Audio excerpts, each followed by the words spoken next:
Hello, everyone. I'm the okayest bassist, and this is the BASSics Volume 46. This is a weekly, almost all the time weekly, podcast that I do. This is geared towards newer players. It's typically things I wish I'd known whenever I was starting, whether that be advice on buying, whether that's advice on how to deal with certain problems with your amps, how to figure out what strings work for you. Or in the case of myself and my dear special guest, how to bore people on YouTube to the point that they do not know how to change to a different video. Ladies and gentlemen, he needs no introduction, Mr. Chris Volpini. Fluff them pillows up. It's almost nap time. Absolutely. Just nothing for it. Just have to How you put doing, up man? with us. It's a beautiful day in the neighborhood. Yeah. The camera zoomed out. I had a surprise delivery. Oh yeah, the bongo. I didn't know they did a 5. That's the Sterling, correct? Yeah, the one they announced. They announced it at NAMM, and the day they announced it, they had pre-orders that never turned on. It always said pre-order sold out. Apparently, the, I guess, webmaster for Sterling didn't realize that they weren't going to do pre-orders until they were ready, and they weren't going to be ready until beginning of August of this year. So they sat there with pre-orders. It's I think it's $6.99 for the 4 and $7.79 for the 5. So it's $80 for an extra string. So I knew this was coming out. I don't know much about it. Is it the same preamp as the Music Man? From everything I hear, the actual Music Man bongo has a 3-band or a 4-band preamp, something crazy.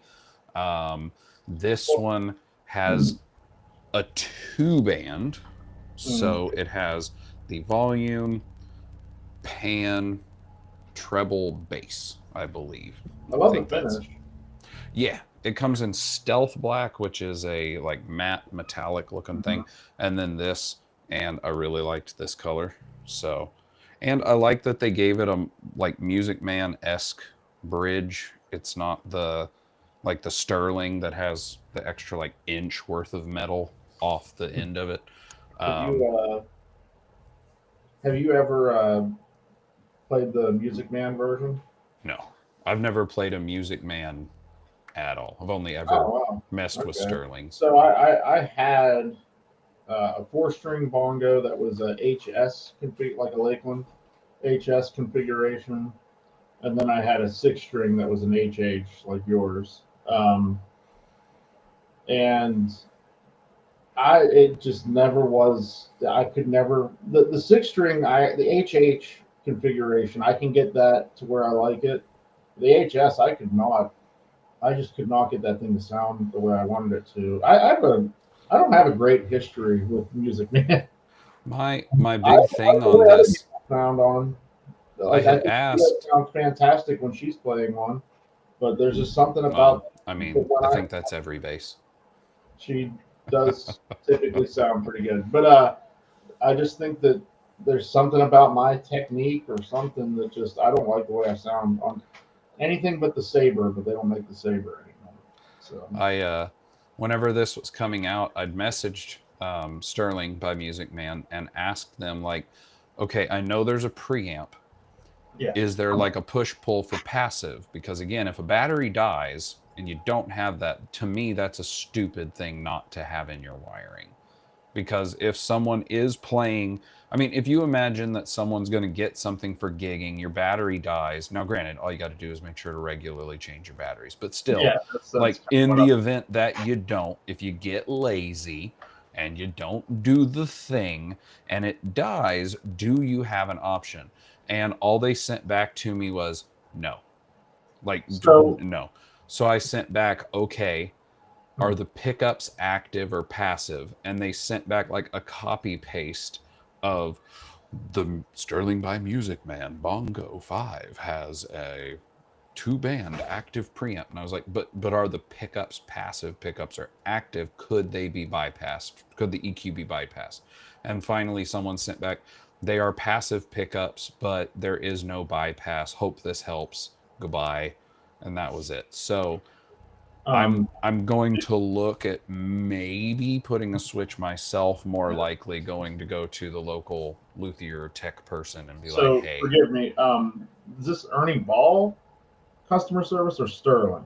Sterling by Music I was Man gonna customer say, service. 'cause, man, when I've interacted with Ernie Ball, I don't sound good on their instruments, but them as a company are fantastic.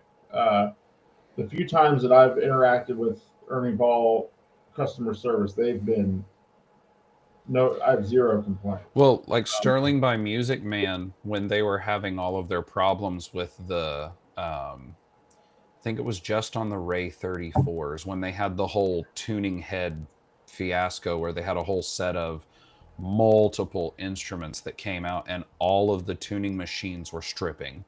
Like you would, That's if you weird. they had a problem, it was so bad they turned off their customer service phone number. It has never been turned on. If you call the number, it tells you to email them. That's What all the phone number does now. what year was that? Do you have it? You know? I want to say it was 21, maybe 22. I think it was post pandemic, but Oh, it was all the ones that had like the black hardware and they looked like this, never mind. like the classic style black Yeah. ones. But it was only those, and I think it was only on their 34 series. So the best Sterling by Music Man had. The black ones were all stripping. Like I Well, had the one. only I reason I had one of asked the is blue burl, and I changed the strings. As soon as I started tightening it, I was like, man, these tuners have a lot of resistance. That's gonna hold. And then all of a sudden it just started spinning because the whole gear just lost its teeth. well, the only reason I ask is my last deployment.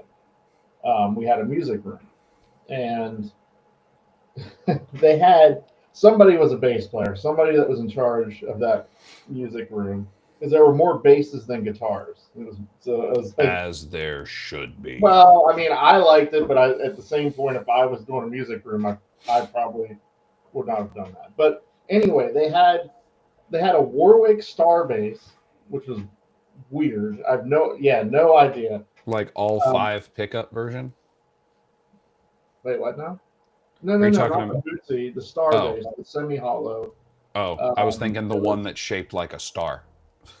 no, no, no, no. So it's the one that looks like a 335, Mm, like semi-hollow. It was the rock base version, but and the only issue with it, it was a big issue, but well, one of the pickups was completely dead. There was no, like I couldn't even, I borrowed a meter and I couldn't even get a reading off of one of the pickups. But and there's no other pick, there's no way I'm going to get a pickup there, and I didn't care that much honestly. But they had two of those Sterling, and this would have been in 2018. So I don't even know when the Sterlings started, to be honest.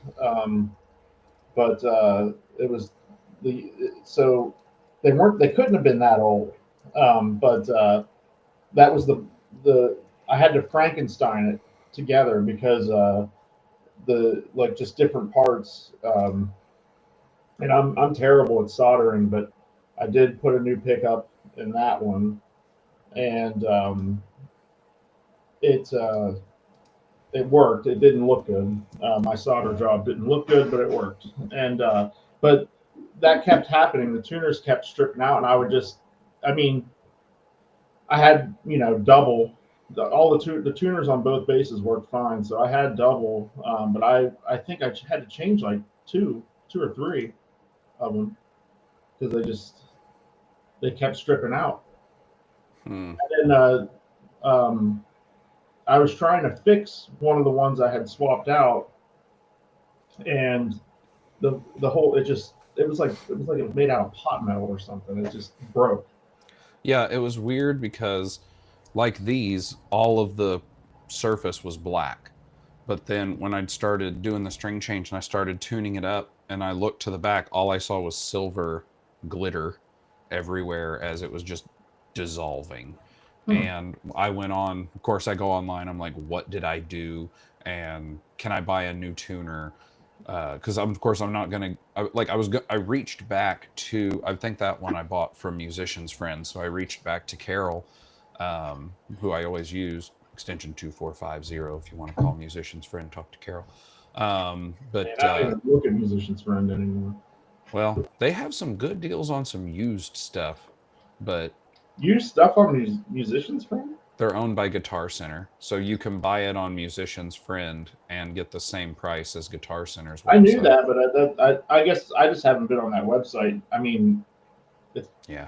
it's been at least 5 years. But I reached back out to her and I was like, so, and I had pictures. I was like, so I string changed this brand new bass and three of the tuners have stripped out and the other ones, like, you can see where it's been shearing.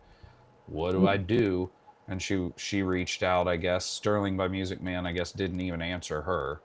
So she was like, I don't know. Do you want to exchange it for another one? And I was like, I have looked all over the internet and it seems everyone has the same problem. And I also already put the strings on this one, cut them. Like, unless you're refunding me the strings too. She was like, well, yeah, we can't do that because they're damaged now, like you've used them. And I was like, okay. They have some weird policies that come and go. But I was like, well, I don't like I guess I'll have to buy new tuners. And she was like, okay, well, I don't know what you want. And she tried looking and I don't remember, they only had like one set of tuners that was the same type The of Dipshot thing. doesn't make something that would fit. Well, no, like she was looking on their website trying Yeah. to on and I think they only had like one set and it was for a Fender, so it wasn't going to be the right size or anything. And she's like, well, these are, I don't remember what it was, like 90 or something like that for the set. And I was like, well, if I'm changing them out, and then I sent her a link on Reverb to a set of Hipshot ultralights, and they were, I don't know, 180 or something like that. And she was like, okay, let me see what I can do. Comes back to me. She's like, I can give you a $140 partial refund to cover towards those tuners if you just want to keep the bass. So I did, and then I changed out the tuners, and then when I started playing it, I realized I didn't like it. But now I'd already done all this other stuff, and I couldn't play it until I got the tuners. And then once I'd installed those tuners, I drilled holes to mount them. So it was a whole thing. And the worst part of it was I got the Ray 34. It was the 4-string, of course, because 34. And it had like the dark roast neck, and it had the blue burl finish, and it just looked solid dark blue until you got that thing outside in noon in the sunlight, and you'd be like, oh hey, there might be a couple of burls in there. It looked like they had just painted the whole thing. It was awful. Like the picture was amazing on the website, and every website you went to, and I think the one I had, they just dunked it in tint instead of having actually brushed it on or whatever. But it was okay. I tried it. I liked the Ray 24 that I had way better than the 34. And then the Ray 4s that I had were fine too. But of all of them, the 24 has always been the one I liked the best. But I don't know. Everyone else's mileage may vary. Yeah, we I like this. Yeah, I like this. you do. Is it I wish. Is it 9-volt or 18-volt? One box, so I guess 9. I don't know. It's a big. It's 9. Okay. I think. Well, I think everything U.S. Ernie Ball is 18 now, but Yeah. Bongo has always been 18-volt. I don't know. Honestly, the preamp is what I didn't like about the ones I had. It was just too much. I'm gonna talk to the buddy of mine and see what he'll charge to put either a. I don't like push-pull pots. Like I don't like pulling them out, and I worry they're gonna get bent. Like in my case, if I have him do it, I'd be like, hey, I want passive with it in, and I'll engage the preamp by pulling it out. Because I'll never do toggles. I really like mini toggles for everything. Well, the only thing is all the controls on this are recessed. Yeah, but flip it over. No, you'll be fine, dude. Well, I'm just saying, like, your switch will not be recessed, but it'll. I would just pick the flattest spot that you can find on there where that bevel is. It'd be like right there. Yeah, just be careful about. Well, hopefully that there's control cavity over that, but or under that rather. But yeah, I would just find the flattest spot. It's gonna be hard because that thing's very like. Yeah, it won't be me. Yeah, and then just put a little toggle in there. And I recorded a video or most of a video for it. I have some.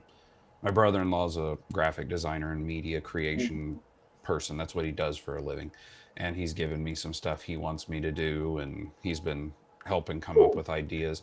I'm gonna do some B-roll.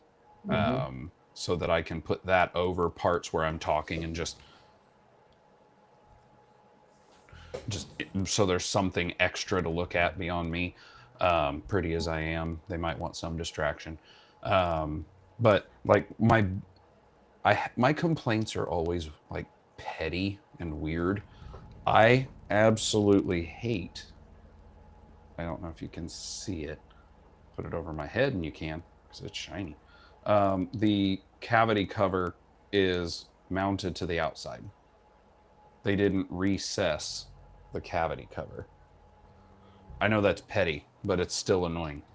It's a weird choice. I don't know. I want the back to be flat. Yeah.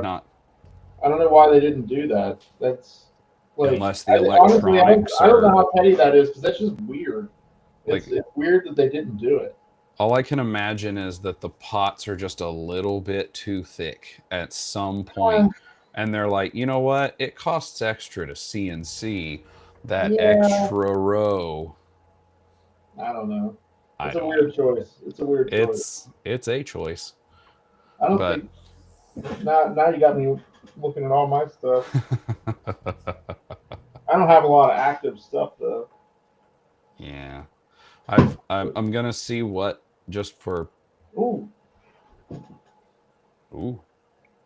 exciting. Not really. Whatever it is. No, not really exciting. It just kind of sucks. My I six string has a ding that I just discovered. uh-oh. What are you But gonna do? I'm gonna talk to the guy and see, just for kicks and grins, what it would cost to put in, whether it's a push pull or a mini toggle, whatever's cheapest. Yeah. And then the other alternative is I could do what I've done any other time I've disliked the electronics, and I could just go for two EMG HZMMs that are passive, and then just have volume, tone, producer knob. What about And uh? What about doing like a stack pot and what? up it up to a 3 band or something like that? Then it'd be active still. I just, if I'm changing Oh, you're anything, gonna make it just totally passive. if I can't get a switch installed cheaply, the plan would be, just if I have to do it, like I'm not an electrical person. I can wire up a house. I'm good with that. But the little tiny doodads, no. I suck with anything little. I So like we're remodeling right now, and my wife has to do all the delicate stuff because I just sledgehammer everything. Yeah, Well, I'll wire up a wall outlet, a that's actually 210 what I just got line. done with is the wiring. Yeah, I'll do that. I will not touch the box, because that's where all the angry pixies live, is in that box. And if you mess with them, they'll Well, bite you. yeah, I mean when it came time, because that was one of the things with this house is the entire kitchen was on one breaker. Ooh, Yeah, it was quite an interesting choice. nice. So now there's 4 breakers for the kitchen, but I mean, I have the benefit. My dad was an electrician in the coal mine, so um, I did like the easy stuff, like the outlets and the switches, and helped him pull the wire and everything. He did all the routing and everything, decided what was going to be where, and then when it came time to do the to wire it to the breaker box, I was like, "Do you want me to do this?" He was like, "He's like, I'll handle this one." My wife and I, when we used to live in our third floor flat, um, the building was built in like 1850, and I think the Yeah. wiring might have been original. I don't know. Robin But too. I don't. I it was some of it, Yikes! but it was wired where what was the living room, the kitchen, and half of the one of the bedrooms was all on one breaker. So So if they had if breakers, then the wiring wasn't well, original. no, someone had just ripped out the old and wired all the old stuff into breakers. Like it went from the fuse panel straight into, Well, that's not necessarily a bad thing. I mean, but so it wasn't the the original wiring though, because it doesn't sound like it was knob and tube. I don't know. It was Yeah, old, but it was funny because if, like, it didn't have central air, so we'd have to have like a window air conditioner. deal So if breaker. the air conditioner was running, you had to turn it off if you needed to use the microwave, because it would you'd hear one of the kids beep beep. Ah, okay. Well, we're not getting that hot pocket, and we're gonna suffer with heat for a few minutes while we go fix that. Or in the winter, if we had on like a little electric space Now, heater, you is could this the have rental two. building that you own?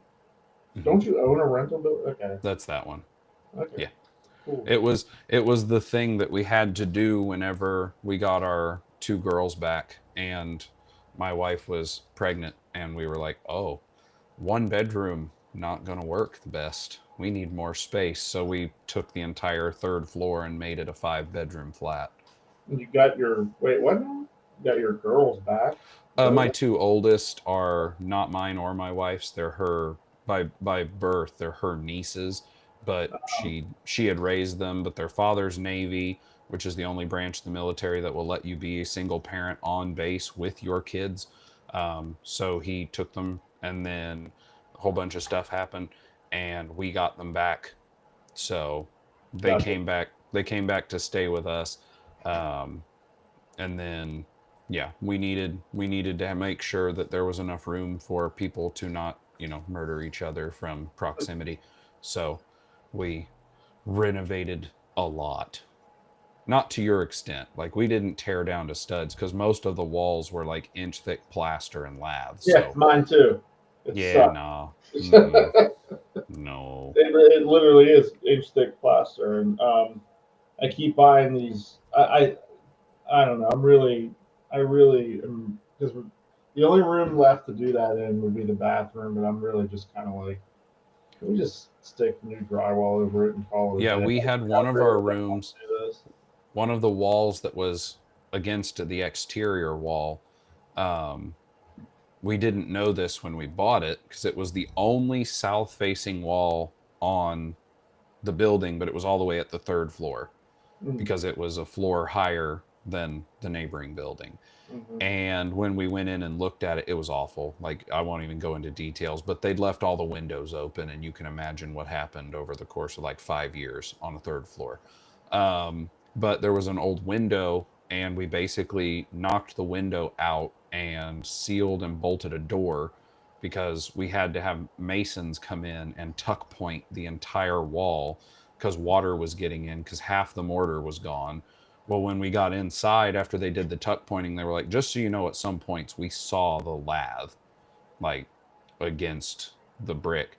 So you definitely have moisture. And then we looked at it, and one of them brought in like a level and stuck it against the wall. And it did a thing where it was like the wall was not flat, it was bowed out. And they were like, yeah, you're getting water into your plaster. That's the cracks you're seeing. It's not settling cracks. That's water permeating, expanding, blah, blah, blah. So they ended up coming in and they just 2x4'd and put new drywall. They're like, it's going to hold the plaster back. You have studs. You lost 4 inches of your room. You're fine. We were like, that that's sounds a lot easier. Yeah. yeah. I mean, I'm just getting lazy. I just want it to be done at this point. But we'll see what we do. I mean, we're about to the end stage of the kitchen, so it's anyway bases. We had a topic. What are we doing? What we So what it was for last week, and then I talked about mine a bit, and then I wanted to see if there's any. I was hoping we might get more visitors, but just do we have curious any? if there's. No, I meant like other people, like Uh, Bully or Sono or oh, somebody, but oh, oh, nobody else. stuff Nobody with the else. kid. Yeah, it's the two. It's the boring patrol here, where That's they right. couldn't. They might come in and start entertaining people. We can't have that. They'd Yeah. ruin our reputation. Um, but no, that was like I had said last week. There are a handful of things.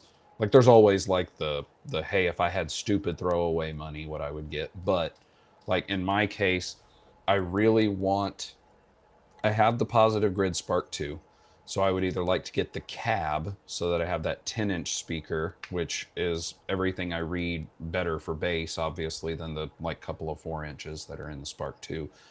Or I wanted to get the Live, which I know you have, and Hmm. you've said it works nicely.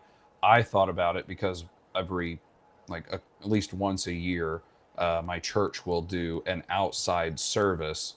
Well, like we did it today, and the drummer, who is basically our MD, has a mixing board that's about this big that has, I think it was a total of 7 inputs.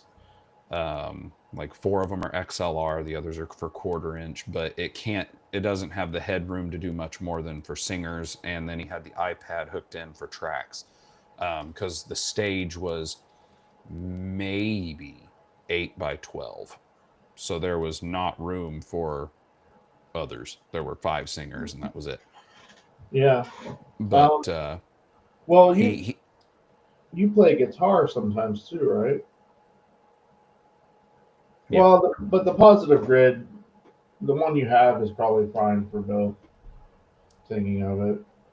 I mean, for what So. I do in here, just playing along, my only thing is I want something that sounds better for bass Mhm. because, like, obviously it does bass, but one, you can't get much volume before it starts farting out, and that's because of the inherent of speakers.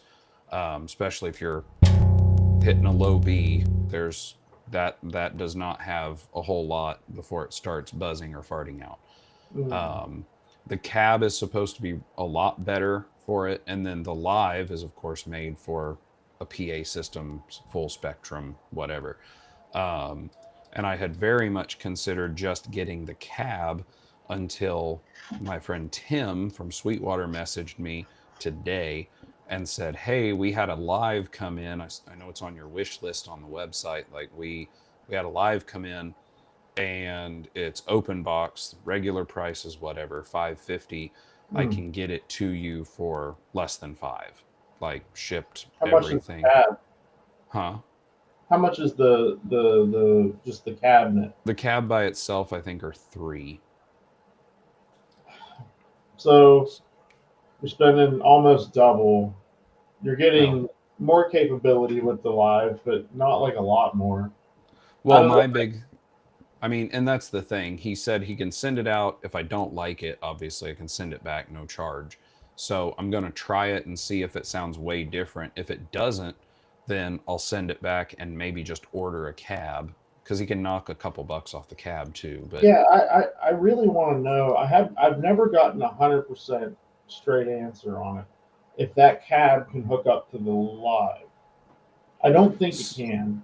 I don't But think I don't think there's an extension option on the cab, but the on the live, but the live does have 2 outputs, 2/4 inch outputs. that's what I mean. So in theory, I would, You should but be able to hook up 2 cabs. in theory, but because that would be awesome. I would love that if that were the case. I need to just try it and see, but I don't have access to the cab. And the So thing is, too, for me, if I were to get the cab, I already have the Spark 2, which handles all of the. It's literally the cab would just sit there and I would just have to plug it in and I'm done. And the Spark, I could still take the smaller amp from place to place if I just want to go do something and I don't need to have all the power. But the Live being able to run on the battery means it's not stupid in size, yeah, and it's still the portability, and it's still the same functionality. yeah, and you can get backup batteries for it and stuff. I have one in the Spark 2, Yeah, is it the but same? yeah, it's the same battery. Yeah, so I mean that was Obviously the runs longer in battery. the The smaller battery one. was the primary reason. The battery and just the portability of it was the Yeah. primary reason. Now it's like I see all the PA companies have something like it now, but the Yeah. the battery power is what attracted me to it because like for our content when we do stuff in goofy places like Yeah. you know it's just so much easier and it sounds good. It actually the live sounds good for bass. I can confidently say I've tried it in a lot of different scenarios and the videos of them showing like a heavy metal band doing a gig with it. That's absurd. There's no that's ridiculous. Well, It, it's because they're using that, and then they have a microphone in front of the well, speaker it's to just go to the house. like we know what they're trying to do. Like that's absurd. 140 watts of Yeah, raw that's power. that's absurd. But it is good for like doing little acousticy things. And it does sound good with bass. Um, The and I played that's it what in I a had lot of said, different environments, and it sounded good in all of them. and that's what I had said last week was one of those two, whether it's the live, like if I get the live, because here's the thing, I have that, like that is great for me. Hmm. Like I think that's an 8 Yeah, inch speaker. It's a little 50-watt 8 inch speaker, and to me that sounds way better than the Spark 2.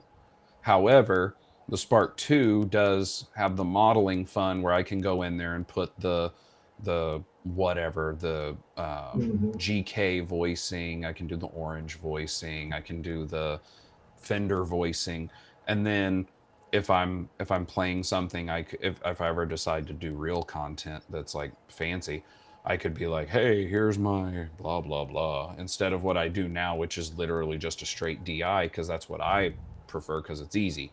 But that thing sounds way better to me than the positive grid. But when I took the Spark 2, I took both of them to Bass House, and Leah and Bully were playing it, and both of them liked the Spark 2 better. And I think it's because it had the GK synthesized head, whatever thing, the RB 800 or whatever it's supposed to be. And they were like, I like this sound better than that one. And it was like, that's fine. To me, that one sounds better just because it's more true tone in my Well, mind. I mean, that's But if just I get the Spark Live and I hook into it and it sounds better than the orange, well, then I can get rid of both because I don't need multiple amps. I just want a thing that sounds good. I got that because I really like the color and it's a little louder and it's not going to fart out because it's made for bass. But the Spark can do bass and does it all right, and it's portable with the battery. If the Spark Live can sound just as good as the orange because of inherently larger speaker pushing more air, not having the problem with when the gain is up, it starts buzzing, rattling, farting out. I can get rid of both, and now I'm back to I only need the one, and that's all I need. If I go somewhere and I have one thing that can travel, I don't need to take. Like, I mean, I took two to Bass House because I knew there'd be at some point possibly three of us playing. So I was like, well, I don't need to be amplified because that's just going to mess everybody else up. But they can be amplified, and I can sit here and pretend like I'm doing things. But either way, the other the other thing I would like is I would like to I don't really even care if I own one, but I would like to sit and at some point play an actual GK to see the difference. And we've talked about GK on here before. Like Musicians Friend Guitar Center, there's one of the 8-inch, the whatever it is, MB 108s, and they're normally 400 new, and they have a used one, they say in great condition, and it's 180. And that's cheaper than the Live by more than half, maybe almost a third. It's cheaper than the Cab by half, but it's still gonna be this. It's a 50-watt 8-inch speaker, or I think it's like a 30-watt 8-inch speaker. So, I don't know. Like, I like the positive grid stuff for the modeling and the fact of portability. It's battery powered. I really like simplicity but with options. But those were the things I was saying. There is a bass I want, but it's up to the company at this point. I think I sent it in our group chat. The GOC Guitars bass, their Illumina B. They released 3 colors: white, black, and pink. And I wanted a pink. I think you did send it, but I don't remember what it looked like. And I wanted a pink one. And their first run had 20 in total between the black, white, and pink. And they exclusively sell, I think they're based out of the Philippines. I think they're based out of the Philippines. They exclusively sell anything through AliExpress, I guess just for distribution purposes. And I had it pulled up. I was actively talking to Dot saying, hey, money is the thing, but like this isn't super expensive for what it is. I'd really like one. And as we were talking, I refreshed the page and they're sold out because they only had like 20, and they've been blasting it all over their Facebook and everything else. I messaged them asking, do they have an option for like reserved pre-orders? And they're like, well, we're going to have 15 more, but they're only coming in white. And I was like, I literally want anything but black or white. They were like, well, we have to make more guitars. Then we're going to do the 35 to 33 inch multi-scales. Then we'll go back to the 37, 34s. So I'm just stalking their Facebook page, waiting for one to come through. And then this one was a surprise because at NAMM, when the pre-orders didn't go anywhere, I messaged Tim and I was like, hey, I'm really interested in this. Can I get your one of your pre-orders? And he's like, yeah, we don't actually have pre-orders now, but I'll put a note that when they come up, you want to like a pre-order. And then after I'd heard back from Sterling by Music Man, I messaged him and I was like, hey, I know you guys employ guitar techs. You guys have, people who have to work on stuff. Would you guys install the switch? He's like, well, I'll have to have them confirm with Sterling that it's possible. And I was like, well, here's what they sent me: a passive pickups, active preamp. And he was like, yeah, we'd be able to do that, but you'll have to pay the whatever it is, $80 for a setup. You'll have to get strings, and then they'll charge you additional for components and all that. He's like, plus, you're not just gonna, it's not like it's gonna get here and immediately go to a bench. Like, you're gonna have to wait until someone's available. And then I don't know how much it's gonna be. They probably won't know exactly how much it's gonna be. But he's like, I guarantee it's gonna be 120, 150 bucks minimum to get this done. And then he knows I like the tape wound strings and they don't normally carry those, so they'd have to special order them. It'd take like a few days to a week to get those in. So he's like, you're probably talking, once we have it, at least a month before everything's figured out. And he's like, obviously then of course you can't return it if you don't like it, because now we've drilled holes in it and mounted stuff. So I was like, oh, okay, never mind, don't worry about it. Well, another option is like you could just like gradually get the components yourself. I don't know if they're charging you, if they're profiting off of that or not, or if they're just breaking even. Um, you could just gradually get it yourself and then play the bass as it is, or you could get things swapped out one at a time, get and do it that way if you want, and then it's another way to do it. Yeah. You What know, was what was funny break that was time up. what was funny was I told him, okay, never mind. I meant never mind about the bass. Since it was going to come all active, it was like, I don't want to go through all the trouble and cost of modifying an almost $800 bass to the point that I still won't know when it's passive, how it sounds, if I like it, all that good stuff. Like, I don't want to go in buying a bass, modifying it, not liking it, and then being stuck with it, as well as then either having one I don't like or having to sell it at a loss. So I told him, okay, never mind. I understand. Don't worry about it. And then I get a message that says, hey, your bass is, your new stuff is on the way. And I was really confused because I didn't remember ordering anything. So I even called Dot and I was like, did you order me something from Sweetwater? She's like, I would not know how to do that. It's like, okay, well, something is coming from Sweetwater and I don't know what it is.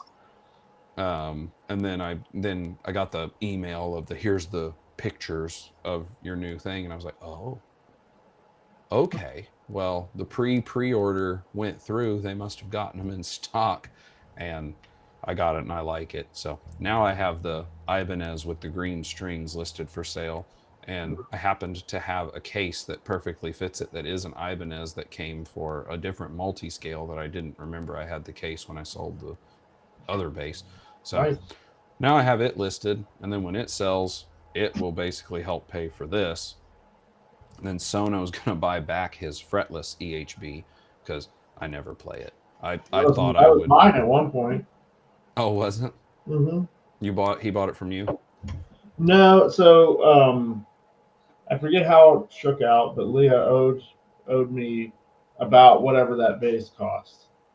And she was like, "You just want," and I needed a fretless at the time, and she was like,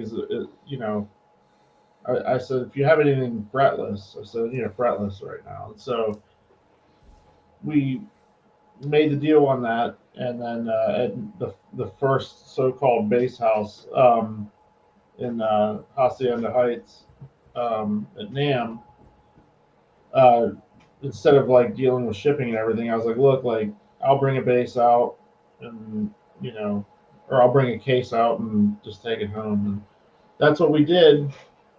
Well, while we were out there, um, I believe it was Omar. Like he was just having a blast with it, and he had an EHB fretted that he had brought, and I was like, I don't, I'm not gonna, I need a fretless, but I'm not in a hurry. I was like, just keep it for a little bit. Um, he was, I was like, we'll work it out when you're done with it. And so, in that span of time, I got a deal on a Lakeland fretless, and I was like, and I just completely forgot about it. And then eventually, I don't know how it all worked out somehow. And now you got it. It's nice. I knew that. I thought Sono had gotten. I thought that Sono had gotten it through Reverb, but maybe got it from one of them. I don't know. Oh, well, maybe I'm completely wrong then. I don't know. I But thought that what is I that's remembered the was that blue, Sono isn't had it? found. Yeah, they only. I think the fretless only come in the blue. Well, then there either that or there's two of them floating around in our circle. Oh, I I don't thought know. that if I remember the story I'm remembering, which again could be completely wrong, And I was that thought you got that Sono. from Leah, so No, no, no, no, that's the no. other thing. I didn't know you got that from Sono.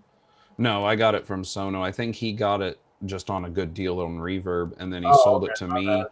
He sold it to me for I think like $50 more than what he got it for, and now he's buying it back, and he's giving me $50 more than what I gave him because I put the D'Addario tapes, and I was like, he was like, would you sell it back for what you pay, what you paid? And I was like, I really would, except that those strings cost $65 to put on there. And he was like, yeah, I'll give you 50. I was like, okay, cool. So he's supposed to get it and I'll ship it out. The silver EHB was supposed to be my lobster bass. I took it to Bass House, and my thought was just to be stupid, I was going to have Leah do that thing that she did on hers, the 7 decibel increase where you like unplug one wire and move it over, and it ups the Oh, gain. It yeah, ups the gain. Well, apparently the new ones like this don't have that option. All the wiring's just where it is. There's no extra stuff. So she was gonna like just unplug a thing and move it over, and then I'd be like, look, this is a custom lobster base, and then flip the passive switch and completely undo everything that she had done. And then there wasn't any option to even do that because I'd opened it up and I was like, oh, we can't, these wires don't move. Like there's not that option. And then I Googled it to make sure, and everyone was like, yeah, nah, the new ones don't have that option. It was just on the, either it was just on the MS, not the SMS, or it's the newer ones don't have that option. So it was funny, and we were going to do that. And now I have it listed too, because I don't need a second short scale EHB that has no actual connection to one of my friends. I'm not going to be like sentimentally this is like lobsters, but and she played it once. No.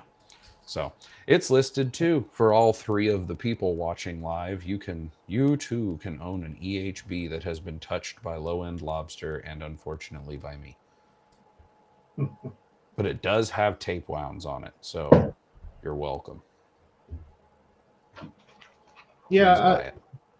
Well, Dino said he might want the silver one. So these two EHBs will disappear, and then this purple one needs to. Chris, you need this one. That's what it is. No, I'm good. You need the purple Ibanez with the green strings. So like Bully, you can have a Joker bass. No, that's okay. I didn't think so. No, I guess. So I guess what am I wanting? Yeah. Is, What are you what are you pining, so Chris? there's a What do you want? specific. This is a want, definitely not a need. There's a specific Lakeland at Sweetwater that I like. Tell That me. probably just got sold out from under me, but Tell me about this. it's well, no, I mean it's a P base, but we stopped there recently and played it and I really liked it, but the or I really want one of those the Ampeg Venture the 8x8 cabinet with the 1200 head. I've been really Eight wanting. by 8. So Yeah, it's that's 8, the but it's 8-inch speakers, right? It's not correct. 64. Okay. My Yeah, brain immediately went 8 speakers by 8 speakers. Just how many no, people? How many no, people work for you, Chris? that That would you're be like a moving a. Phil Jones. That'd be like a Phil Jones thing or something. But This is a 64 speaker cabinet. It uses 8,000 watts. It must Yeah, run off of a 220 line. yeah. I have to pedal a bicycle while I'm playing to power it. Um, And then but you get your yeah, calisthenics in too. and it's crazy lightweight. I don't remember, I don't know it off the top of my head, but it's super lightweight. For But 64 speakers, I would hope. yeah, but yeah, So it's this eight. Lakeland, what is the Lakeland? What's it called? It's a P base. No, because I'm trying to make moves to buy it. Well, there's only 3 people watching. If they're watching me, they don't have Yeah, they broke. the money to buy it out from under I me. don't And if either. they That's the do, they problem. should buy my stuff. No, that's the problem. Is I don't have the money to buy it either. I'm working on it. I just want to No, see it's a it. Fiesta Red. Red. I don't see a I red. don't what 4460 classic. It's got like a relic finish. 3430 price. Oh, price probably. Yeah, I see Yeah, it. that Okay. sounds right. Well, I Is it a see. PJ? Well, there. It's a PJ. Okay, yeah.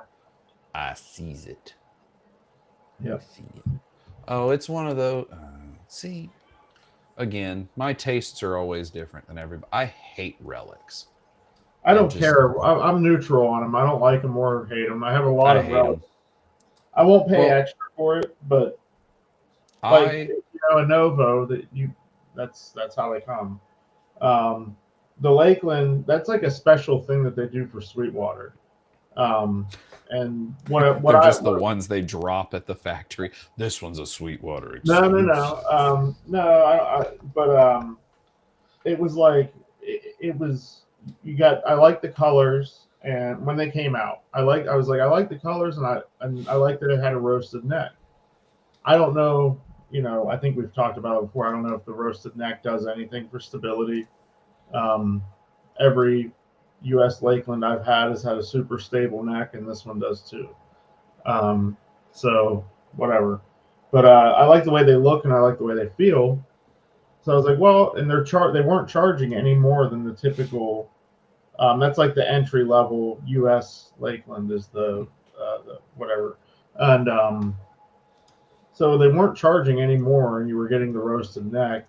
And I was like, the relic finish, I don't care one way or the other about it. Like, Mine's been relic by me a lot at this point. It's had a tough life. But I mean, and that's the thing. Like, I don't know. I put most. I won't say all, but I put most relic instruments in the same category that I put like the in the stereotypical. It's like the dentist who has a $5,000 Gibson Les Paul who doesn't know how to play guitar.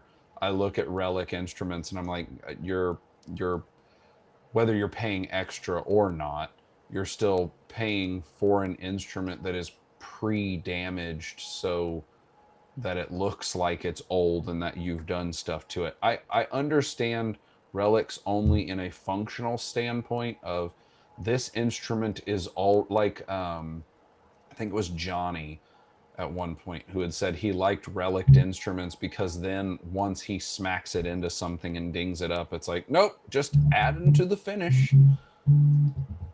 Like that's the only thing I can think for relic. I do have that GOC that I want, and I'm gonna see if this will work. I want one of that's the wrong thing. I want one of these bases, but I do not ever expect to get one because of their price, and it didn't. What are they cost? I just told it to add it, and I was trying to be all dramatic of this, and I just waited a few seconds and it still didn't load. I just tried a second time. It's still not putting it in there with us. Image, photo, this photo. There. Oh, now we're gone. Okay. What if we do this? Oh, is that the Well, that didn't. Oh, what's the expensive maker? That's the. There you go. Mayonnaise? Now It's not mayonnaise. It is. Okay. I was trying to find one that shows off the bass, and I like this one. Look, it's got a horn and a neck. Perfect. Oh, there it is. Tiny. There. I saw one of those. I saw one at NAMM, and I love that gray. I don't remember if it was even a 5-string. There was one at when we played up in Chicago recently, and I went to Chicago Music Exchange, and they had one. They're one of the few places that sell it. I think it was like orange or something. Yeah, they've got I hate as a color. I typically hate things that are orange, and their orange looks. Oh, your shirt. Great. Yeah, it's not an orange shirt. It has some orange on it. Yeah, that's true.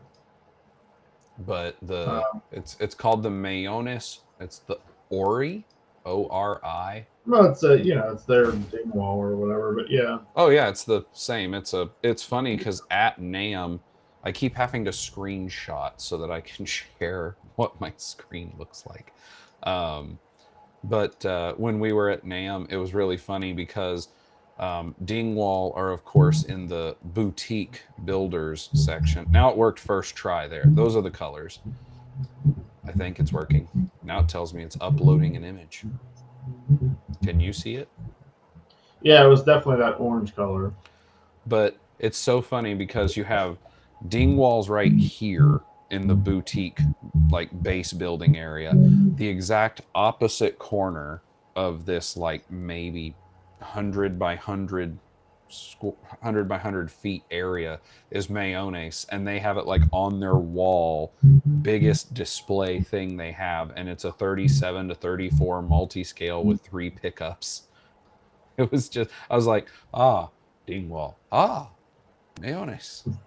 But then you can get a Dingwall D-Rock for $1,800, and these are like $3,500. Man, I've been fighting that urge to get one of those. I just have no reason to get it. The Ori or the Dingwall? The Dingwall, because I do like the instruments. It's just, I just have no use for something like that. But if you want to try one,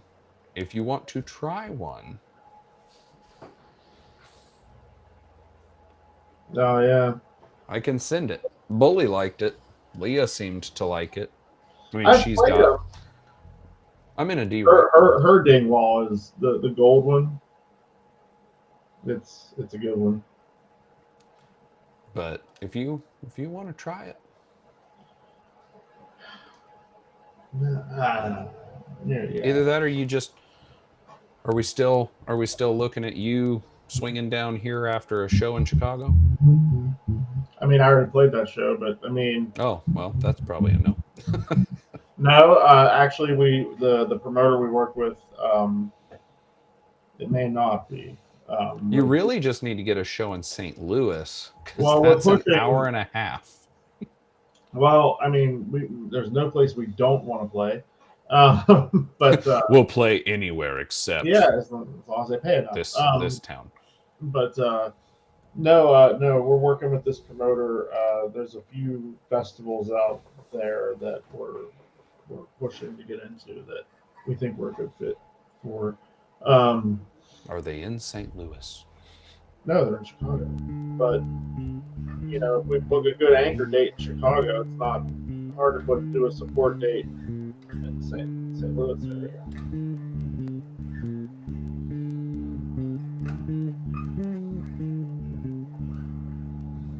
So those are just rounds then. Yeah, it's what came on it. What is cool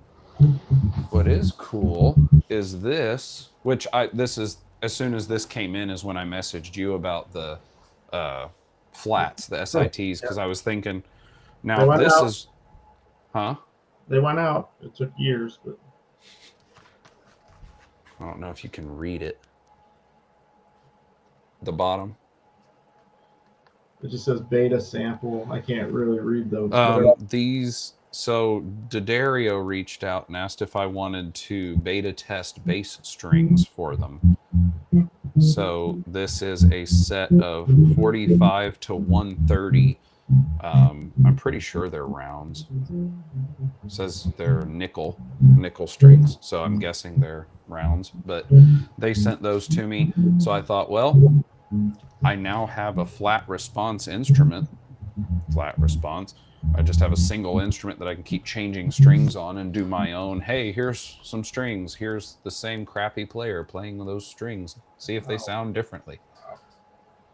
all right. Um, So you, you got a PJ Lakeland that you want, and you want a 64 speaker cabinet. What else you want? no, that's it. That's really the there's like some little things I want to try, like Dunlop is coming out with a new flat that I kind of want to try. But yeah, that specific Lakeland, and because I was going to do another custom build with Lakeland until I played that bass. Now I just want that one. If there's one thing I do not need, it's another precision bass, but I don't care. I want it. don't have one. That's why it's um, Dingwall just that they're doing a like a The low cost. JS. Yeah, it's like a PJ or something, but it's a Dingwall version. They're 2160 on Sweetwater, and I love the green. The green's cool. I wish they did the headstock matching, but that's all right. See, I really like the GOC, which I put the picture up last week. I really like it because it's the 37 to 34 multi-scale, bright solid color with like a matte finish, has the dark neck. They are active only, so I found that out later, and I'm because they're made for metal. There's no ifs, ands, or buts. That's what they're made for. Plenty of But people play metal on passive instruments. well, they So don't. They're active pickups, so there's no option for passive oh well, without. okay, my bad. The pickups are. I mean, there is an option to do passive pickups, but Yeah, um, no, their pickups are active. So I still really want one, especially because they are $9.95.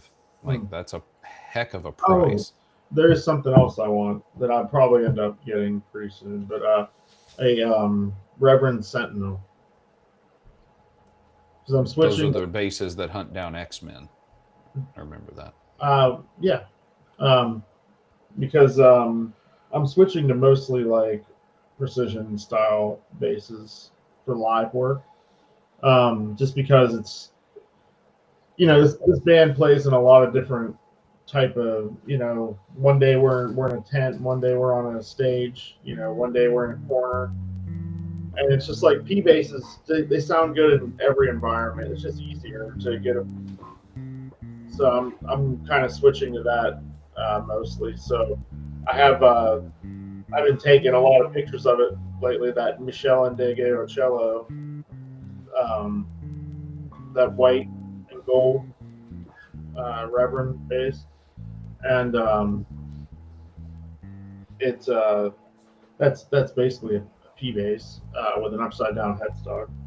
Um, and then I just sometimes I get like I have bad wrists, and sometimes I like to play a short scale, and I was like, I'd like to just get a Sentinel because it's basically what I'm already playing live, and I could just put the same pickup in it and play a shorty.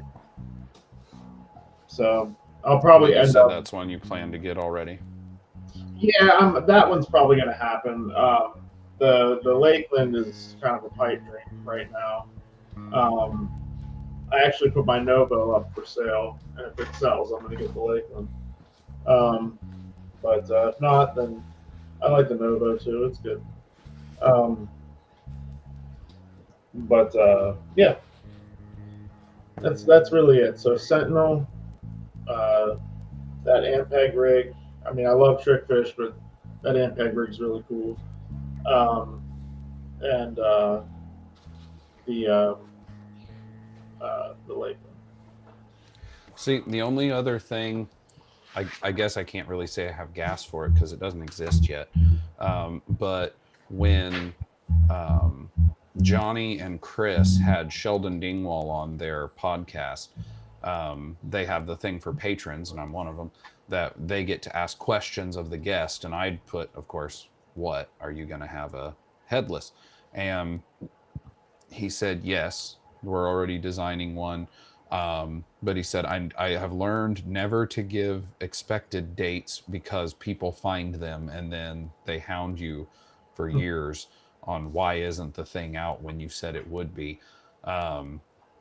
But the way he was talking, it seemed like he was hinting that they hope to have like the prototype at NAMM, which I don't like. I would love it, but my fear is that it's going to be something like a combustion headless, and that means it's going to be just like the Mayonnaise Ori, or it's going to be something. My fear is it's going to be something stupid outside of any price range I'm willing to spend to get that, especially when compared with the GOC. Although I did have something I wanted to tell you about the GOC that you in particular are the one I wanted to tell. On their website, first of all, their website looks really cool until you try to interact with it, and then it's not good at all. Like they have a thing like, do you want to be an artist or do you want to be like endorsed by us, whatever. Click here, and you click there and it goes nowhere. So I like to think it's them just trolling people. Like, you want to get a deal with us? Click here. It's like the mouse trap. That's what happens. You know,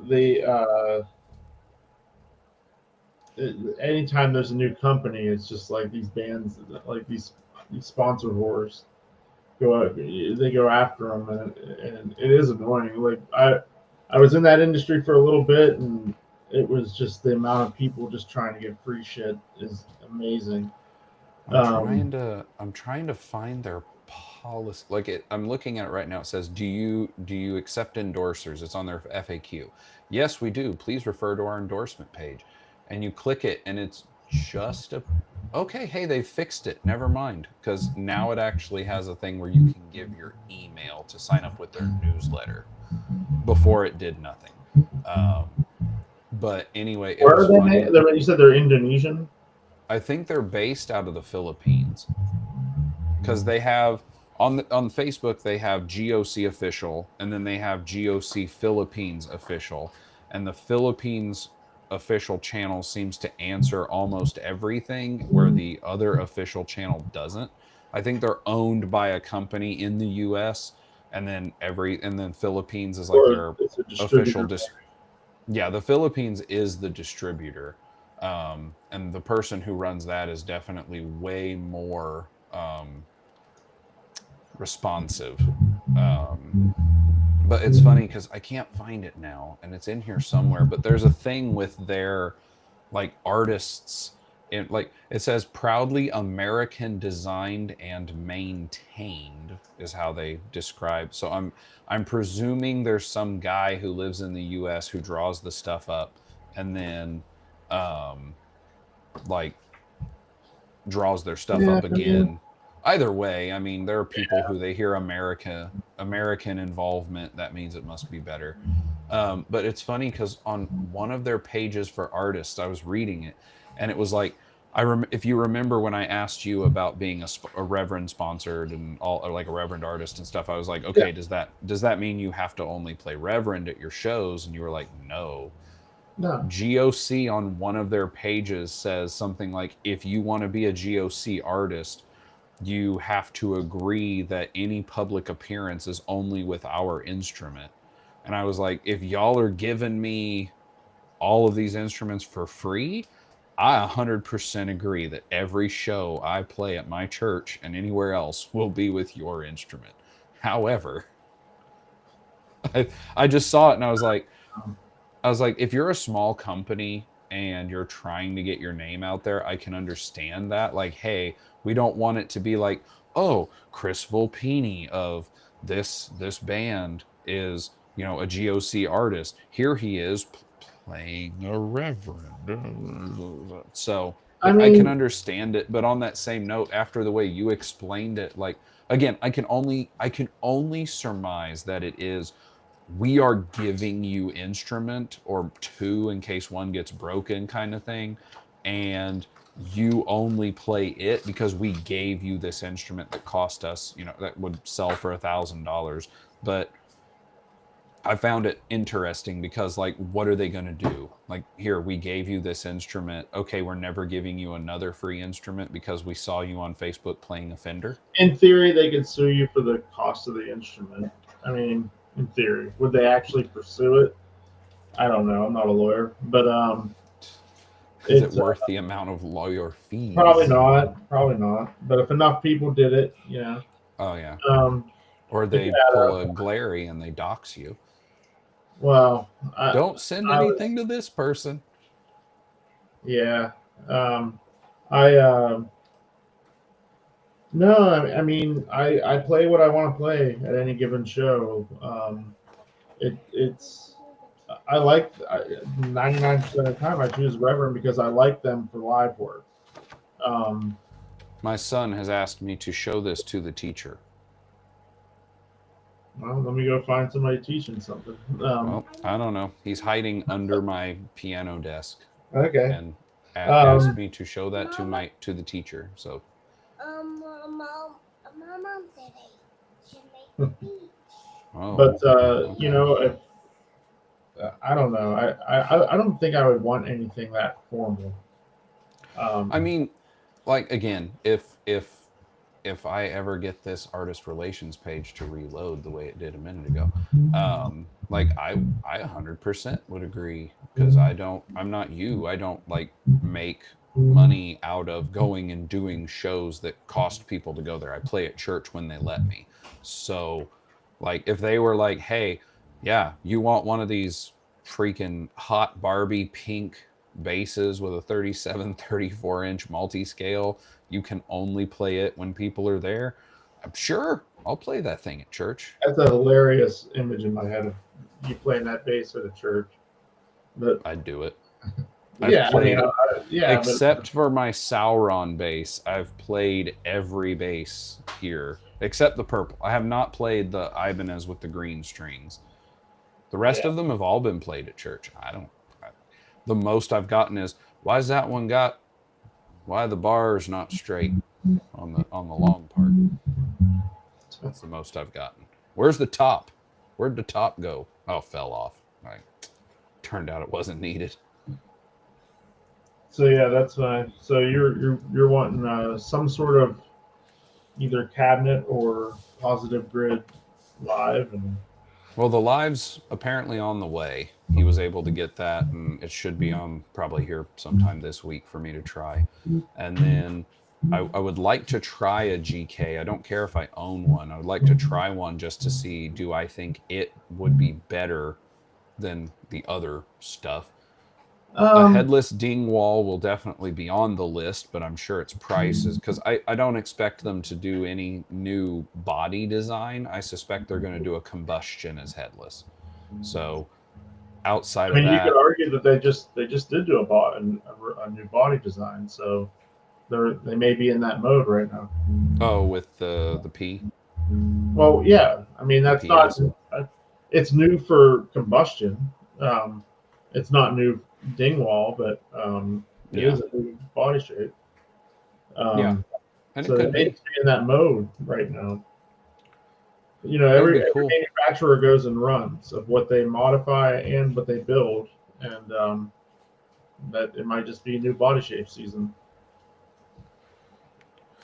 It would be neat. I mean, my only reason that I say about the combustion is because that the combustions themselves, even the normal, they're expensive. So if they make it headless, obviously it's going to be more tooling. It's going to be more particular pieces of hardware, which they're really particular on their hardware anyway, on their normal stuff. So there is that. But it's definitely a thing that will be on my list. Now, whether I actually try to pursue it would be another thing. But the GOC looks really cool. And again, not counting taxes and shipping import fees and all that, they're just under $1,000, which is cheaper by almost half than a Dingwall. So it's got that. But yeah, that's what I have, and that's Totally what you unique for me. I want a Reverend and a Lakeland. You're My really house has pushing to the change. envelope. Yeah. No, I mean And I want something headless. Who yeah, would have thought? yeah. But that Ampeg rig is really cool too. That's something unusual for me. So Don't do that.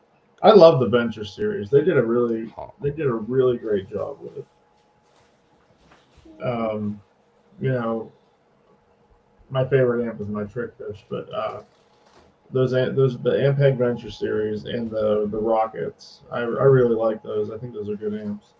That's what Leah switched to from the orange, right? Was an Ampeg Yeah, she went rocket. to I think it was the 112, but don't quote. I have a 210 Rocket that I man that thing it it's super lightweight, so it doesn't feel like it, but that thing is I can tell you it can take a beating. Because I don't think I don't even that amp is not even at my house right now. I just leave it places, and who knows who's using it. And It's in the back of the van. yeah, it's but no, right now it's actually at the singers at Aristotle's house. But I mean, yeah, that thing I've neglected and beat it pretty bad since I've had it. I think I had one of the first because I bought it immediately. Um, because it was like it was the first thing they made that was like this. It felt it was as light as the Rumble because I'm not a fan of the Rumble series at all.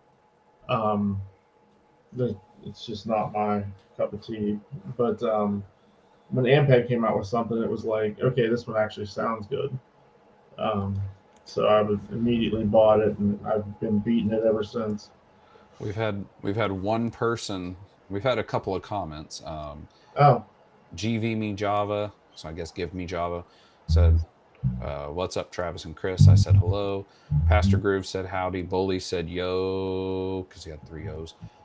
I said hello to them, and then Pastor Groove answered my original post question of please tell us the stuff for which you're gassing or any topics you'd like to see covered. And Pastor Groove said this: the F10 hanging on my wall, but he's too poor right now.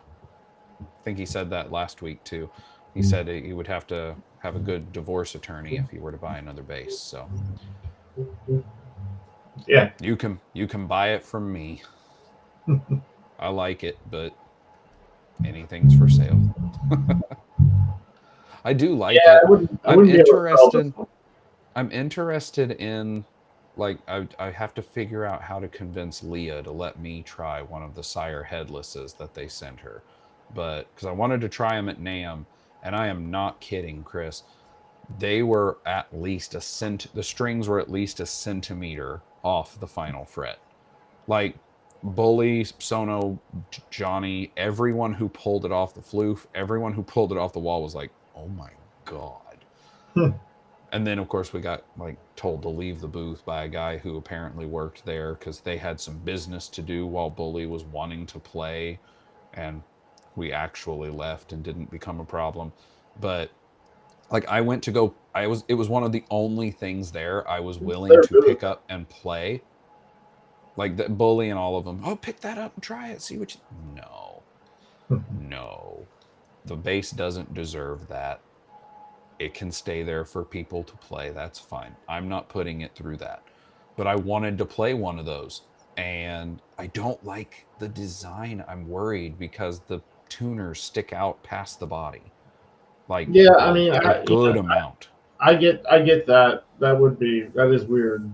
Um, I just those things aren't something I even really look at because that's just Well, and not my I preference. wanted to try it and I went to Yeah, try it and then we couldn't try it. Like the one I grabbed first that that I was going to try because I liked the finish on it.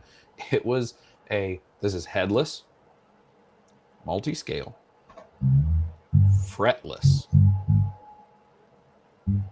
Why?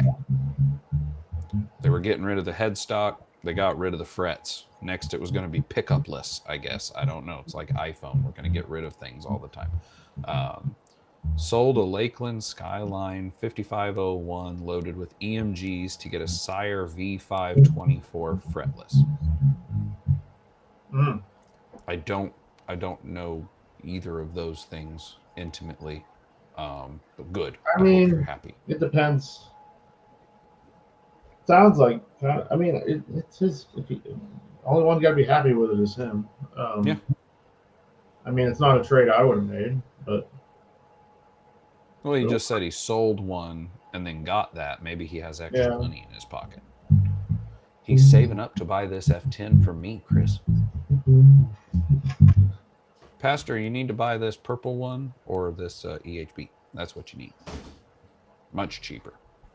I already have the box. I even have the box right there. Well, if I can move the correct direction. Look, I've already got a box to ship it in. Hooray.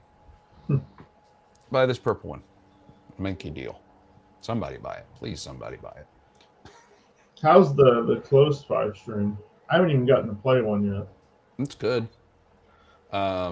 It's the one with the passives. I thought you said you had played the one with the passives because you really liked it. I played 4. Oh. And yeah, it's the same thing, but with an we're all extra in string agreement that's lower. I think everybody that played that bass was in agreement that the passive sounds so much better than the fluids.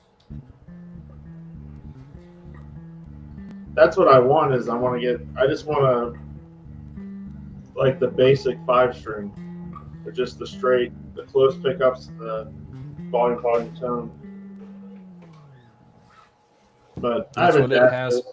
It sounds great. And and whenever I went with Bully and met Adam at their booth at NAMM, I was telling him, I was like, hey, that one that Bully borrowed, I don't remember if it had the fluence or not, but I was like, I would be interested in buying that one.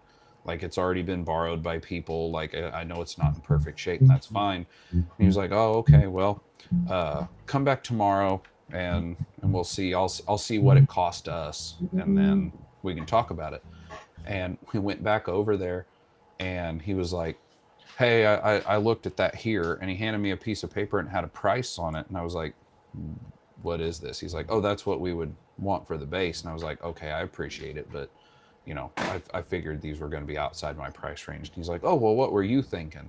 And the price I was thinking was way different than the price he had on the paper. And I tried doing the honorable, noble, humble, oh, no. He was like, come on, just tell me. I was like, no, I do not want to insult you. I feel like this is an insult. He's like, just tell me, man. Just give me a price. I'm not going to be upset. Worst I can say is no.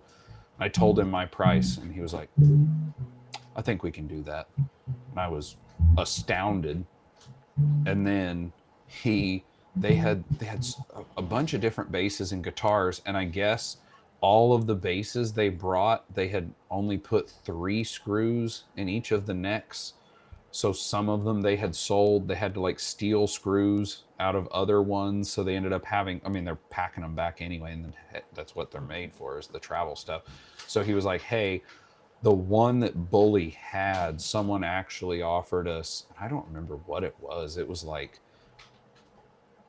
$1,900, $2,400, because he had like the top finish and everything on it, and they had basically offered like $400 less than the retail.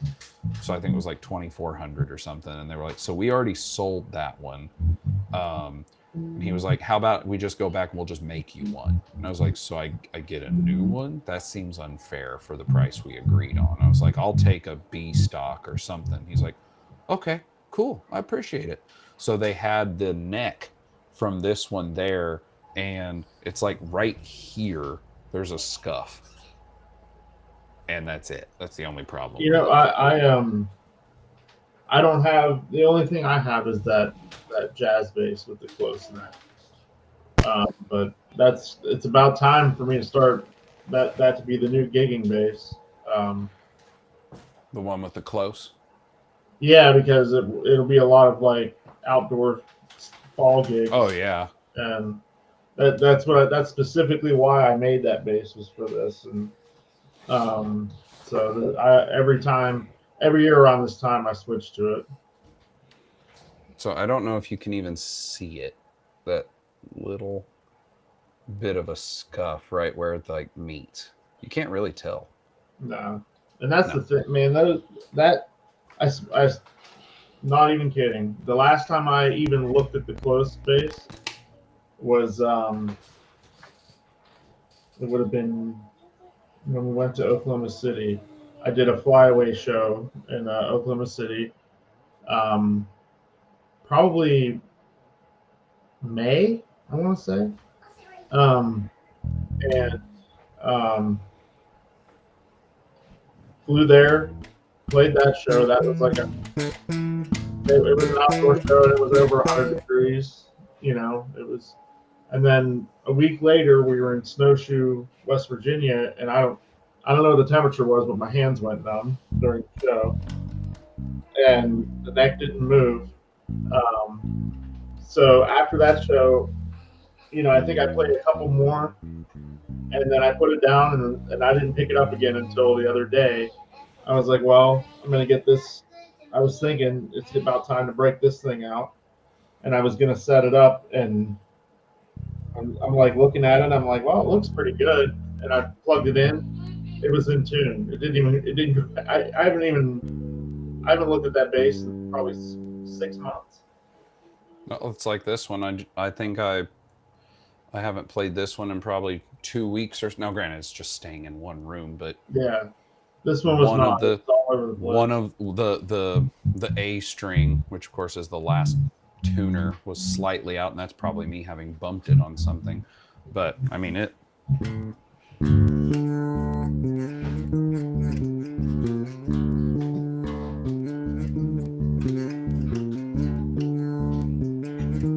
I would like to have a 5-string that I can fly around with. That would definitely get used.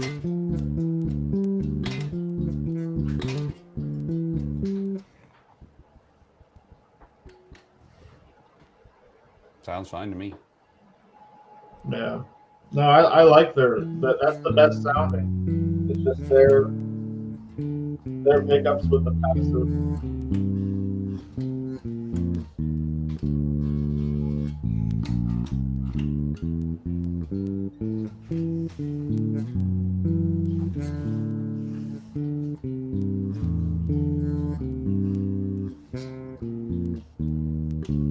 Those are tapes on that.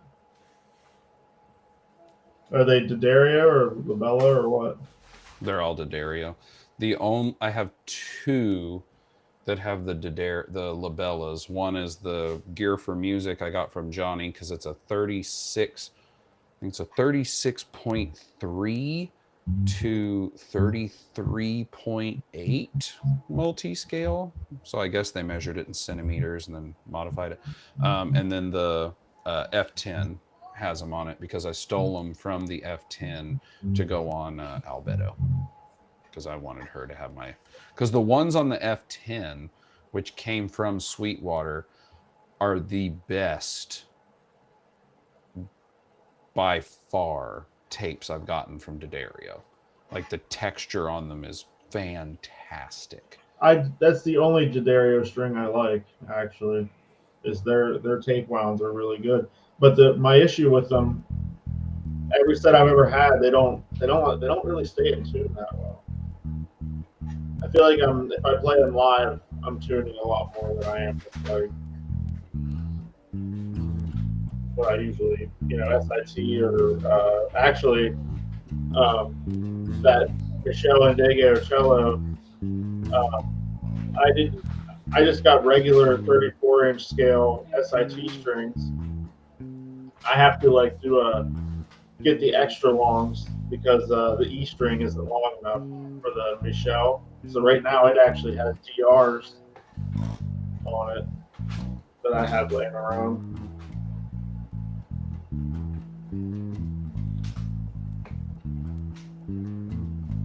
But I like DRs, so they're good. I've decided I only like the tapes. I don't mind flats. The flats that came on Albedo were, I don't know who made them. I'd have to double check the messages from him, but the flats that came on it are I don't know how better to describe it. They are the smoothest flats I have ever felt, and it was not a company I'd ever heard of.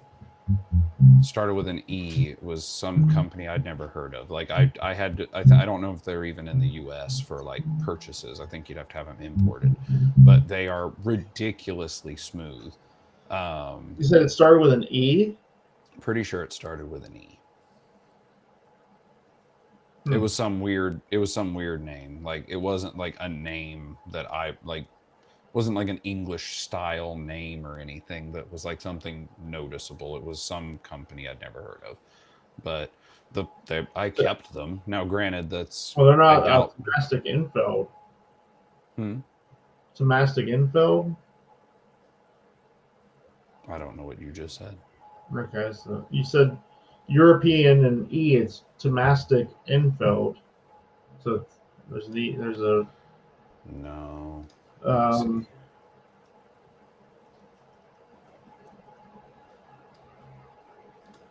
Let me see. I probably can't find it. But anyway, they are ridiculously smooth. No, I can't get it. I don't know. I always thought Labella was about as smooth as they got. I've never tried a Labella flat. That's the thing. I've had their Labella tapes. Labella 760 FS. So these are actually the first set of flats I ever bought. I got them right when I got home from Afghanistan. They've been on like, I don't know. I don't even know how many bases, but I know that this is probably the last one because they barely survived this last one. If you look, there's really not enough wines on the E because part of it broke off. But these flats are 13 years old or something, and they still feel smooth.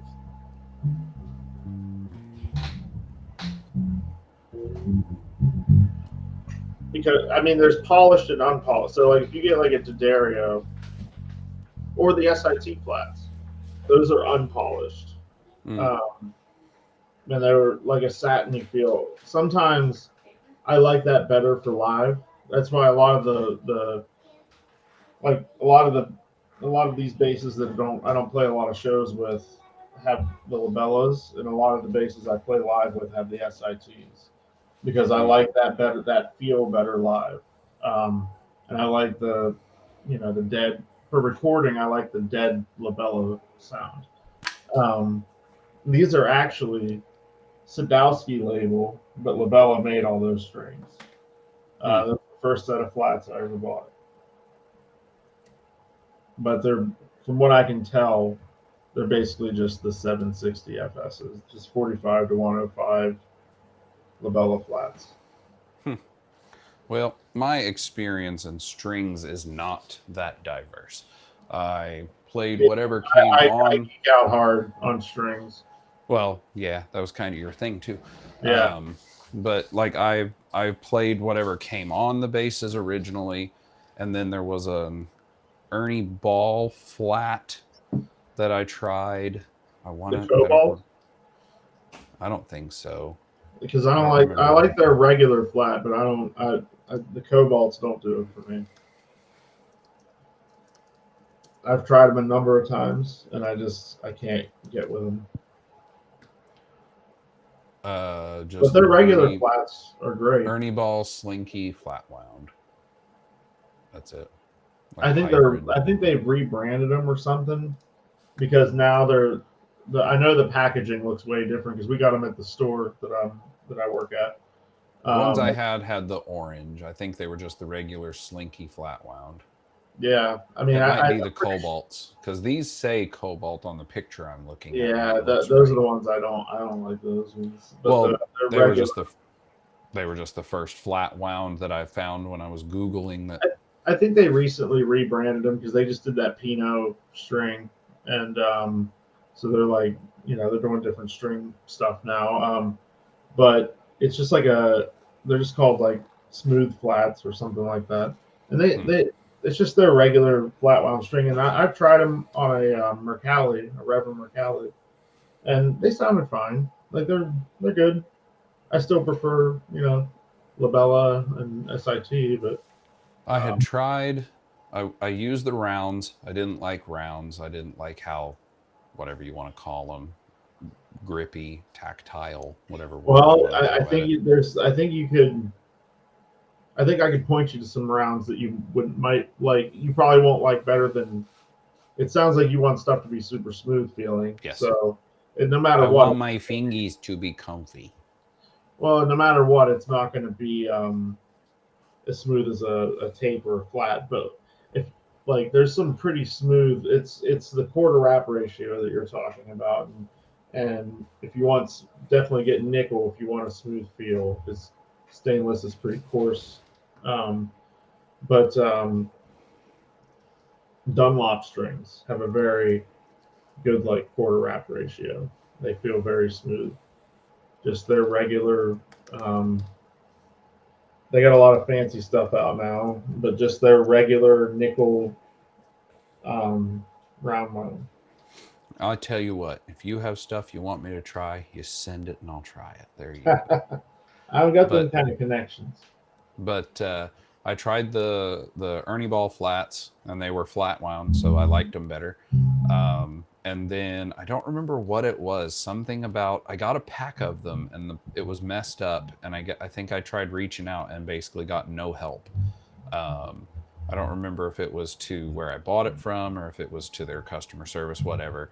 It just I bought a set of strings, and I think it was like the silks came undone or the strings started to unravel or something like that. And I got no help. So I was like, well, I just spent $40-50 on a pack of Mm. strings that was useless to me. So I ended up trying the chromes. And no, I remember what it was. I wanted a set of short scale, and the ones I could find were chromes. So I Mm. bought those, and I liked those for no Yeah. other reason that they were about the same price, and they had the rewards points to get free strings eventually. So I was like, okay. So I bought the chromes from then on, and then I don't know what it was. I think again I was looking at something that was short scale, and I couldn't get the chromes because they weren't available. So when I was talking to, I was probably a musician's friend, or at a guitar center, whatever, and I was like, hey, or maybe it was at my local. Anyway, I was at some place talking to some person, and I was like, "Hey, I can't get the chromes. I need them. I want short scale. What do you have?" And they were like, "Oh, well, here are tape wounds. They're kind of similar in the like feel on your fingers as opposed to tension and all that, because chromes are high tension, whereas Yeah. the That's what I don't tapes like are about way." the terms. But I started with those, and I was like, "Ooh, I like this." So then I've just stuck with tapes ever since. But I'll try the SITs, see what I think of those. Like I said, I have the beta Well, test if strings the to feel is try. more important, see, that's the thing with me is they to me because they are definitely on the brighter side of flat wounds, and to me they sound like tape wounds, like they're that bright. They die, and then they I don't know when they die they still keep like this punch that like labellas when they die it's just like it's a thud. There's nothing but these ones they just retain a little bit of extra Hmm. I don't know what you want to call it punch, and so it's a different kind of good. Um, but I do like it better live because you don't want you can be too woofy live. It's really easy to do that. Hmm. Well, That's part of the reason like I'm starting to switch more to like precision style basses live. like I said, I'm gonna try out these beta strings that D'Addario sent me. When those SITs come in, I'm That's gonna cool, try them man. out. You're on their radar. How'd you make that happen? Probably the fact that I've spent a lot of money on their strings. They had a thing, I don't remember what it was. I got a thing in one of their newsletters, and it was like, is any if you tell, it was like, do you want to take a survey? And I was like, sure, I'll take a survey, because I figured I was going to get points and have free stuff. So I took the survey, and it was like, which of these instruments do you play? So I put all the instruments that I play, and they go, how and when do you play? Like, do you just play at home? Do you play for small private crowds? Do you play at indoor public, outdoor public, large venue, music festivals. So I was answering all those. And then they go at the end, would you be interested in beta testing products for us, including, and it had a whole list. It's like cleaning products and humidifying products and all this other That's stuff. huge for them. I mean, they I was make like, a if you lot want of to stuff. send, and it had nothing to do with, obviously nothing to do with the channel. And I guess it's just because Okay. I mean, I think it's like 3-4 years in a row I've been on their point system of VIP because it's like 10,000 points a year and you're a VIP. And as often as I buy bases and swap them over to the tape wounds, which are like 1,300 points at a time, it works. But no, they, and then I They should got a send you a thing. Christmas card. Well, they sent me some strings. So Hey, I just got and it was funny too because I was just sitting in the living room watching TV with the family and I got an email and I looked at it and it was D'Addario and it was like your beta test strings are on the way and it didn't say anything of what they were. I was like, well, okay, are they bass strings? Are they acoustic guitar strings? Are they electric guitar strings? They send me something for a violin. I have no idea what's going on right now, but they got here and they were for bass. The last thing they sent me was, I thought really cool. It was they had asked on some survey that they do every now and then, and it was like, do you have any comments or ideas? And I was like, y'all should have. You can buy single strings, which is nice. Like if I break a guitar string, I'd like to be able to buy one string, not a whole set. But guitar strings are like $5 to $15 a pack, not 50. And I had said it'd be cool, if people could go in and say, hey, I need all of these strings and not have to pay, $2 for a guitar string or have to pay $15 for a single bass string. It'd be cool if I could go in and say, hey, I would like flats, but I would like mine to be 50 to 130 rather than maybe they don't have a set that has that. And they ended up sending me an email back of, it was a few months later. It was like, hey, we've had other people who have, you know, given recommendations on this. We're now starting a custom string set only for guitar right now. Would you like to try it? And I was like, my acoustic at church, I put the XS strings on it because they last a couple, like a year at least. I change out my strings every 6 months, but like they're rated to last a lot longer because they're coated. Like, sure, I'll take a set, and I put the gauges that I wanted, and they sent it for free. So I was like, that saved me of. I was like, that's $20 set of strings to buy from a store. So that was cool. do they still make the XT strings or something? Or I'll tell you offline something about that. Well, we can get to that now because it's already 28 minutes Yeah. past the norm. So this has been the BASSics, Volume 46. This is Chris Volpini. Any of you who are still awake, I'm sorry. We did our best. Take a couple of Benadryl before you start the next one, I guess, when we're both here. I don't know what else to tell you. Chris just uploaded a new video just a couple years ago, so make sure you go check that out for him. Yeah. One note for the channel, I checked it earlier. We're at 252, 253 subs. So if we manage to make it another 50, I did figure out what I'm going to give away. Let me grab it. All my stuff hangs on the wall, so Hercules guitar hanger. Have one of those. I'll ship that out. We'll do the same as last time. Whenever the time is for that giveaway at 300 subs, we'll check the comments on the live. And then for the next week after it posts, check those comments. They need to be real comments, not, hi, how you doing? This is cool. Goodbye. 1, 2, 3, 4. No, like legitimate channel building comments. And then those all go in. I do a random number generator on screen, and whoever gets picked, I will send you that. I'd said it before that when I hit 500, I'm going to give away the Scarlet CM25 condenser microphone that came with my Focusrite, as well as the boom arm and the pop filter, all that good stuff. That'll be at 500. And if somehow we ever hit 1,000, I'm going to give away another bass. So there you go. So that's Chris. I'm me. As always, thanks for stopping by. Thanks for watching. Have a day as awesome as you are.